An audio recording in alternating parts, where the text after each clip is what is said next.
കുറുക്കൻ്റെ ഒരു ബുദ്ധി.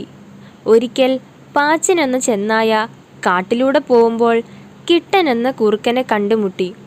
പാച്ചൻ ചെന്നായ കിട്ടനോട് ചോദിച്ചു, കുറുക്കച്ചാരെ, നീ ഇപ്പോൾ സിംഹത്തെയാണല്ലോ കൂട്ടുപിടിച്ചിരിക്കുന്നത്. സിംഹം എവിടെ പോയാലും നീയും കൂടെയുണ്ടല്ലോ. ഹഹ.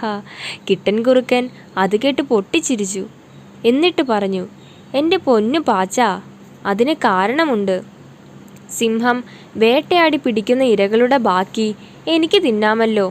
സിംഹത്തിൻ്റെ കൂടെ നടക്കുന്നത് കൊണ്ട് മറ്റാരെയും പേടിക്കുകയും വേണ്ട. ഓഹോ, അത് ശരി. പക്ഷേ കിട്ടാ, ഒരു സംശയം. സിംഹത്തിൽ നിന്ന് അല്പം അകന്നു മാറിയാണല്ലോ നീ നടക്കുന്നത്. ഹഹ, അതിനും കാരണമുണ്ട്. സിംഹത്തിന് എപ്പോഴാണ് ദേഷ്യം വരുന്നതെന്ന് അറിയില്ലല്ലോ. കുറച്ച് വിട്ടു നടന്നാൽ അപകടം വരുമ്പോൾ ഓടി രക്ഷപ്പെടാമല്ലോ. ഹോ, നല്ല ബുദ്ധി, പാച്ചൻ പറഞ്ഞു. ഹഹ, അതാണ് കുറുക്കൻ്റെ ബുദ്ധി. കിട്ടൻ കുറുക്കൻ ഗമയോടെ നടന്നു.